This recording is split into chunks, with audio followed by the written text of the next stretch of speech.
শহীদ ইসমামের কবর জিয়ারতের মাধ্যমে শুরু হল এনসিপির নির্বাচনী পদযাত্রা। নাসিরউদ্দিন পাটোয়ারি মানসিক বিকারগ্রস্ত চিকিৎসা প্রয়োজন, ইশরাক। গ্যাস স্বাস্থ্যসেবা ও জবাবদিহির প্রতিশ্রুতি ডা তাসনিম জারার। বিএনপির প্রার্থী মঞ্জুরুলের আপিলের শুনানি পেছাল, যে কারণে পিছিয়ে গেল তারেক রহমানের রাজশাহী সফর। এনসিপির নির্বাচনী পদযাত্রা শুরু হয়েছে ২৪-এর গণ অভ্যুত্থানের অন্যতম বীর শহীদ ইসমামের কবর জিয়ারতের মধ্য দিয়ে। সোমবার সকাল ১১টার দিকে চট্টগ্রামের লোহাগাড়া উপজেলার আমিরাবাদ ইউনিয়নের দর্জিপাড়ায় অবস্থিত শহীদ ইসমামের কবর জিয়ারত করেন এনসিপির নির্বাচন পরিচালনা কমিটির চেয়ারম্যান আসিফ মাহমুদ সজীব ভূঁইয়া। এ সময় তার সঙ্গে উপস্থিত ছিলেন দলের কেন্দ্রীয় ও স্থানীয় নেতৃবৃন্দ। উপস্থিতদের মধ্যে ছিলেন নির্বাচন পরিচালনা কমিটির সেক্রেটারি মনিরা শারমিন, মুখ্য আহ্বায়ক ও যুবশক্তির আহ্বায়ক অ্যাডভোকেট তারিকুল ইসলাম, চট্টগ্রাম -৮ আসনে জামায়াত এনসিপি ১১ দলীয় জোটের শাপলাকলির প্রার্থী জোবাইরুল আরিফ এবং কেন্দ্রীয় মিডিয়া সেক্রেটারি ইয়াসির আরাফাত। উল্লেখ্য, দীর্ঘ যানজটের কারণে চট্টগ্রামে পৌঁছাতে দেরি হওয়ায় পূর্বনির্ধারিত কর্মসূচি অনুযায়ী শহীদ ওয়াসিমের কবর জিয়ারত করা সম্ভব হয়নি। পথসভায় উপস্থিত জনগণের অপেক্ষার কথা বিবেচনা করে শহীদ ইসমামের কবর জিয়ারতের মধ্য দিয়েই এনসিপির নির্বাচনী পদযাত্রা শুরু করা হয়। ঢাকা -৮ আসনে এনসিপির প্রার্থী নাসিরউদ্দিন পাটোয়ারিকে মানসিক বিকারগ্রস্ত আখ্যা দিয়ে তার চিকিৎসা প্রয়োজন বলে মন্তব্য করেছেন ঢাকা -৬ আসনের বিএনপির প্রার্থী ইঞ্জিনিয়ার ইশরাক হোসেন। সোমবার ২৬শে জানুয়ারি সকালে সূত্রাপুর এলাকায় নির্বাচনী গণসংযোগকালে গণমাধ্যমের সঙ্গে আলাপকালে তিনি এ মন্তব্য করেন। নাসিরউদ্দিন পাটোয়ারির বক্তব্যকে কুরুচিপূর্ণ উল্লেখ করে ইশরাক হোসেন বলেন, এ ধরনের ভাষা রাজনৈতিক সৌহার্দ্যের পরিপন্থী। তিনি নাসিরউদ্দিন পাটোয়ারিকে প্রকাশ্যে ক্ষমা চাওয়ার আহ্বান জানান। ইশরাক হোসেন বলেন, এই ধরনের বক্তব্য মানসিক অসুস্থতার ইঙ্গিত দেয় এবং রাজনৈতিক প্রতিপক্ষের প্রতি শালীন ভাষা ব্যবহারের শিক্ষা নেওয়া প্রয়োজন। তিনি আরও বলেন, জনগণই সব ক্ষমতার উৎস এবং সুষ্ঠু ও নিরপেক্ষ নির্বাচনের মাধ্যমে জনগণ তাদের রায় দেবে বলে বিএনপি আশাবাদী। দেশের সার্বিক পরিস্থিতি সম্পর্কে তিনি বলেন, ঢাকাসহ সারা দেশে পরিস্থিতি এখনও স্বাভাবিক রয়েছে, তবে কিছু ব্যক্তির বেফাঁস মন্তব্য ভোটারদের মধ্যে অস্বস্তি সৃষ্টি করছে। এ বিষয়ে সবাইকে সংযত থাকার আহ্বান জানান তিনি আরও বলেন, সংশ্লিষ্ট প্রার্থী প্রকাশ্যে ক্ষমা না চাইলে তার দলের উচিত সাংগঠনিক ব্যবস্থা গ্রহণ করা, এমনকি প্রার্থিতা বাতিলের বিষয়টি বিবেচনা করা। এর আগে সকালে Ishraq Hossain Dhaka national medical college ও হাসপাতালের চিকিৎসক কর্মকর্তা ও কর্মচারীদের আয়োজিত এক সভায় অংশ নেন। সেখানে তিনি সবার জন্য স্বাস্থ্যসেবা নিশ্চিতকরণ এবং চিকিৎসা খাতের সংস্কার ও উন্নয়নের প্রতিশ্রুতি দেন। এদিকে দিনব্যাপী সূত্রাপুরের বিভিন্ন এলাকায় ইশরাক হোসেনের নির্বাচনী গণসংযোগ কর্মসূচি চলবে বলে জানানো হয়েছে। জাতীয় সংসদ নির্বাচনে ঢাকা -৯ আসনের স্বতন্ত্র প্রার্থী ডা তাসনিম জারা তার নির্বাচনী ইশতেহার ঘোষণা করেছেন।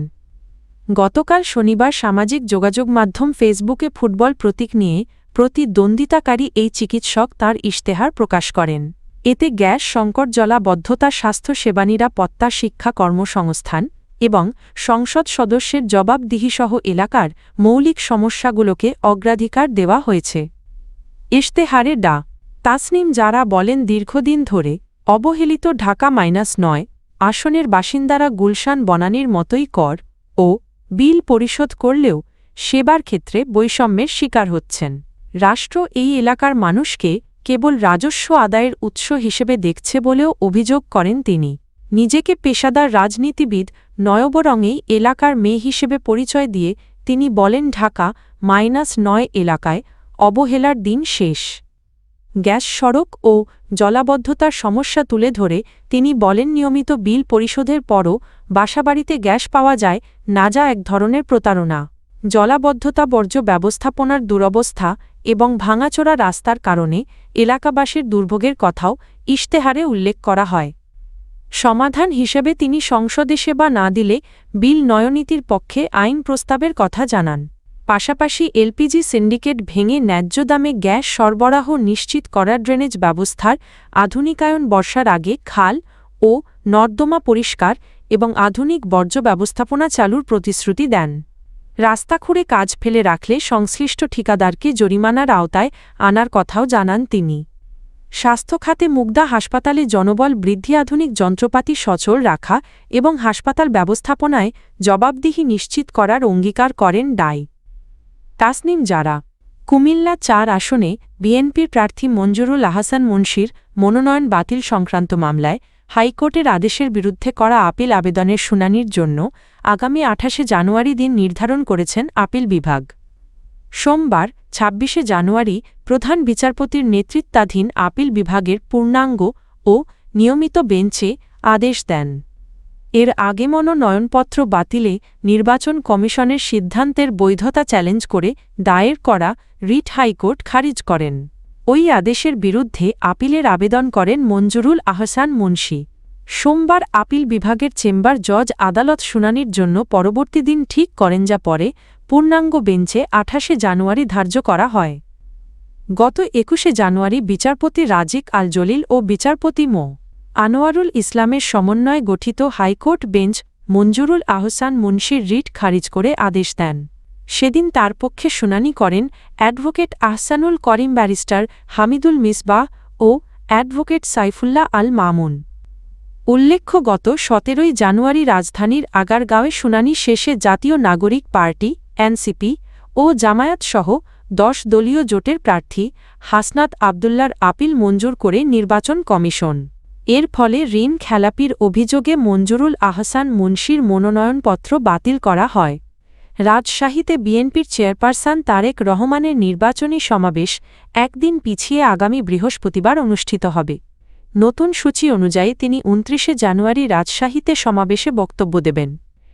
দলীয় সূত্র জানায়, পূর্ব নির্ধারিত কর্মসূচি অনুযায়ী সমাবেশটি ২৮শে জানুয়ারি অনুষ্ঠিত হওয়ার কথা থাকলেও ওই দিন বিমানের টিকিট না পাওয়ায় তা একদিন পিছিয়ে দেওয়া হয়েছে। সংশোধিত সূচি অনুযায়ী ২৯শে জানুয়ারি দুপুর ১২:৩০টায় রাজশাহীর হাজী মোহাম্মদ মহসিন সরকারি বিদ্যালয় মাঠে যা ঐতিহাসিক মাদ্রাসা ময়দান নামে পরিচিত নির্বাচনী সমাবেশে ভাষণ দেবেন তারেক রহমান। এ উপলক্ষে শনিবার ২৪শে জানুয়ারি রাতে রাজশাহী সদর আসনের প্রার্থী ও সাবেক চেয়ারপারসনের উপদেষ্টা মিজানুর রহমান মিনুর বাসভবনে একটি প্রস্তুতি সভা অনুষ্ঠিত হয়। প্রস্তুতি সভা শেষে মিজানুর রহমান মিনু বলেন, দলের চেয়ারপারসন তারেক রহমান টেলিফোনে সমাবেশের তারিখ পরিবর্তনের বিষয়টি তাকে জানিয়েছেন। তিনি জানান, ২৮শে জানুয়ারি বিমানের টিকিট না পাওয়ায় সমাবেশটি একদিন পিছিয়ে ২৯শে জানুয়ারি নির্ধারণ করা হয়েছে।